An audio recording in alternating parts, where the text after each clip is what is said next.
Hello everyone, அஸ்ஸலாமு அலைக்கும். Welcome to my channel. எல்லோரும் எப்படி இருக்கிறீங்க? இன்ஷால்லா எல்லோரும் நல்லா இருக்கிறீங்க. இன்றைக்கி நான் செய்ய போகிற ரெசிபி வந்து சிம்பிள் ரெசிபி வந்து நார்மல் டேஸ்க்கு செய்கிற லன்ச் ரெசிபி ஒன்று தான்.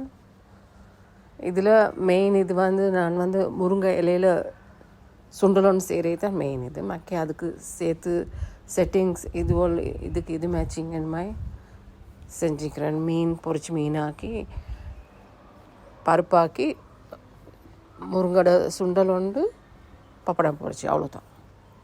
வாங்க எப்படி செய்கிறேன்னு பார்ப்போம்.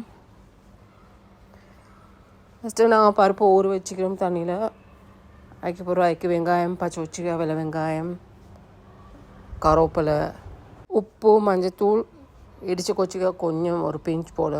விருப்பம் வேண்டாம் பருப்புக்கு பெருங்காயத்தூள் கொஞ்சம் போடுங்க. இஷ்டம் வேண்டாம் மட்டும்தான் போடுங்க.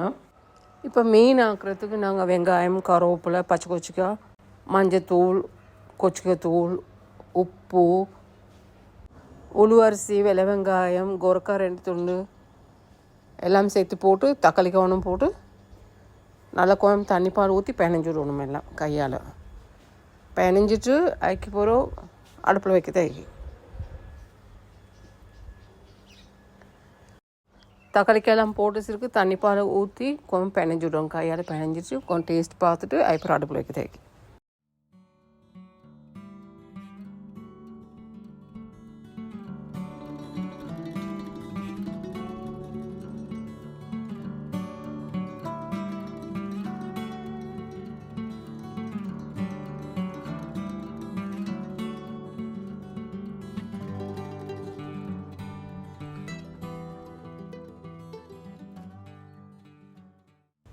பருப்புக்கும் சேர்த்து தண்ணி பால் ஊற்றி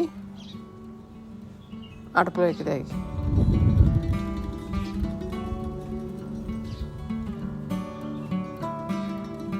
மெயின் இது வந்து நான் வந்து முருங்கை செய்கிறதுக்கு முருங்கை இலையால் சுண்டல் செய்கிறே தான் காட்டுறதுக்கு. நீ அதோடு சேர்த்து இதுவும் சேர்த்து செஞ்சு சோறாக்குறது தண்ணி அடுப்பு வச்சு மீன் ஆணம் கொதிச்சிருக்கு. மீனை போடணும். அப்புறம் போட்டுக்கவும் கொதிக்க விடணும்.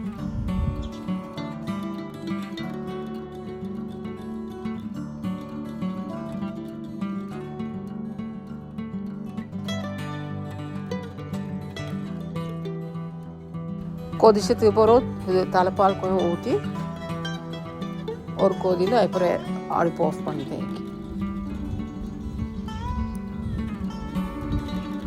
பருப்பு நல்லா வெதத்துக்கு போகிறோம். அதையும் கொஞ்சம் கடைஞ்சிட்டு தலைப்பால் கொஞ்சம் ஊற்றிட்டு அதுவும் கொதிச்சு கேரி கொடுத்தேன்.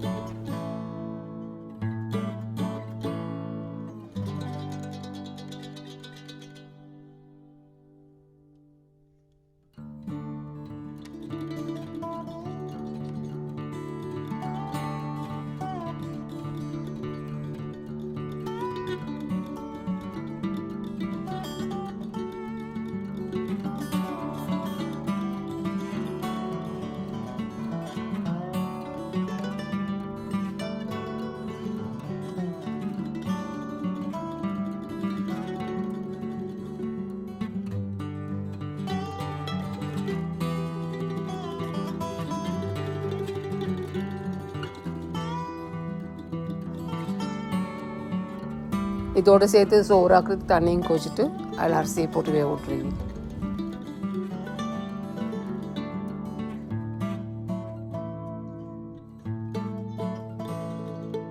இது நல்லா ஆனவெல்லாம் வத்திக்கி தலைப்பால் ஊற்றி விட்டுட்டு கொதிக்க விட்டுட்டு இறக்க தேவை.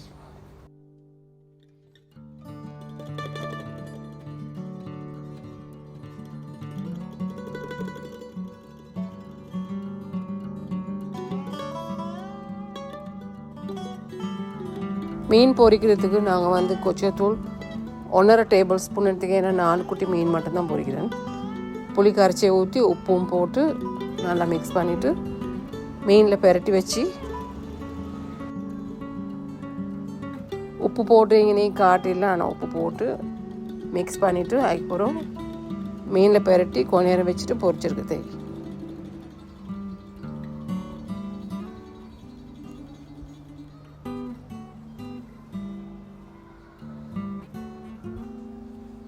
simple recipe and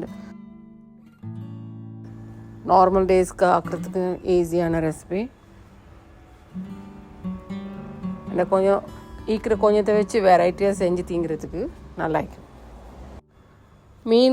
மீன் பொரிக்கிறதுக்கு புளி ஓணுமெண்டா புளி ஊற்றிடும், இல்லை தேசிக்க புளி ஓணுமெண்டாலும் ஊற்றிடும், பிரச்சனை இல்லை.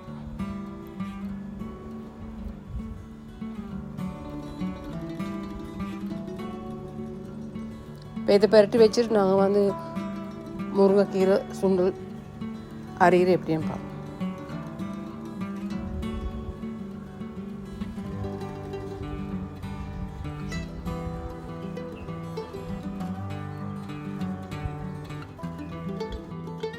கீரையை பிச்சு நல்லா கழுவி 2-3 தடவை கழுவிட்டு தண்ணியை வடிய விட்டுட்டு அதுக்கு பிறகு 2 வெட்டி அப்புறம் அரைஞ்சி விட்டுறத வேலை, ஈஸி வேலை.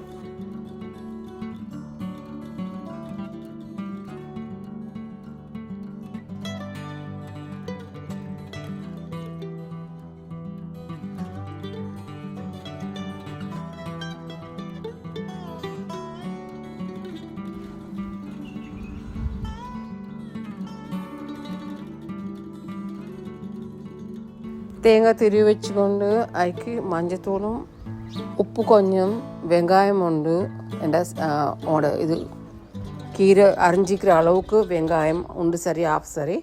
பச்சை 2 கருவேப்பிலை கொஞ்சம் அரிஞ்சு போடுங்க. அப்போ அதுக்கு எண்ணெய் கொஞ்சம் ஊற்றணும். எல்லாம் சேர்த்து மிக்ஸ் பண்ணிவிட்டு பாதி தேசிக்காய் புளிஞ்சு ஊற்றுங்க. எல்லாம் சேர்த்து அப்புறம் மிக்ஸ் பண்ணிட்டு அடுப்பில் ஒரு 5 நிமிஷம் மட்டும் வச்சு கொஞ்சம் வதங்க விட்டுட்டு அப்பயால் கிண்டிக்கும் வதங்க விட்டுட்டு மிச்ச நேரம் வைக்க வேண்டிய அவசியம் இல்லை. ஒரு 5 நிமிஷத்தில் அடுப்பு ஆஃப் பண்ணிட்டேன்.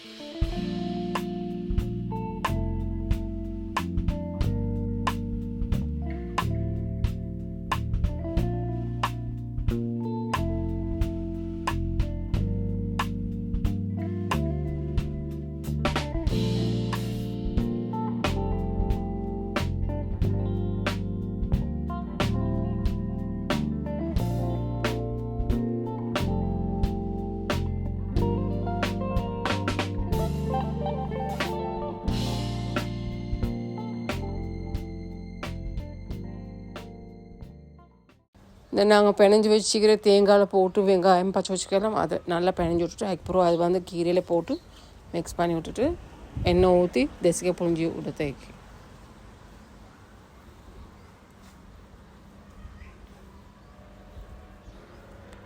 நல்லா ஹெல்த்தியான ரெசிபி இது. புளியலுக்கு நல்லா வீட்டில் மரம் விளைஞ்சுன்னா ஈஸியாக பிச்சு உடனே செஞ்சு உடனே கொடுக்கணும். இந்த தடவை நாங்கள் வாங்கின தேசிக்காயோட நிலைமை இப்படி புளிரும் ஐடியா ஜூஸ் வருதே இல்லை.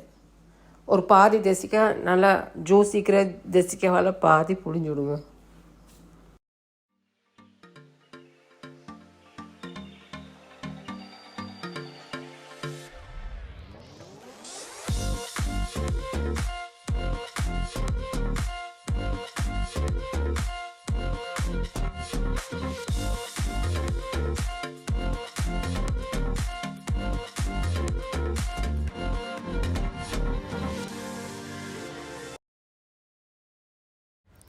மீன் பொரிக்கும் முந்தி அந்த எண்ணெயில் பப்படத்தை ஃபஸ்ட்டு பொரிச்சு எடுத்துட்டு அதுக்கப்புறம் மீனை பொரிங்க. அதில்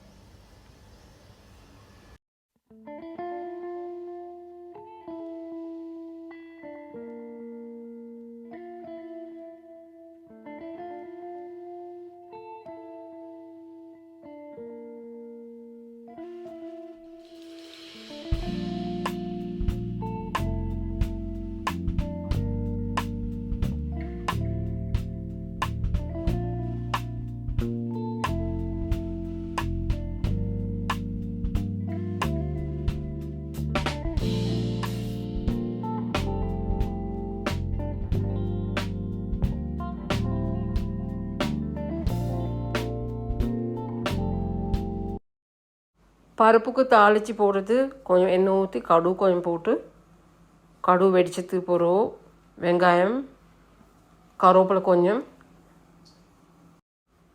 துண்டு கோச்சிக்காய் கொஞ்சம் போல் போட்டு அதை அப்படி பருப்பில் கொட்டிடுவோம்.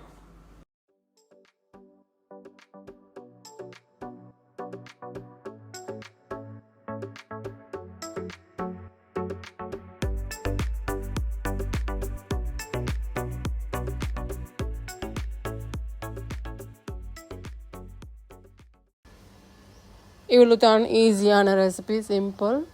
எல்லோரும் செஞ்சு பாருங்கள், நல்லா இருக்கும், டேஸ்ட் ஆகிக்கும், சிம்பிள் ஆகிக்கும், பிடிக்குமென்னு நினைக்கிறேன். தேங்க்ஸ் ஃபார் வாட்சிங்.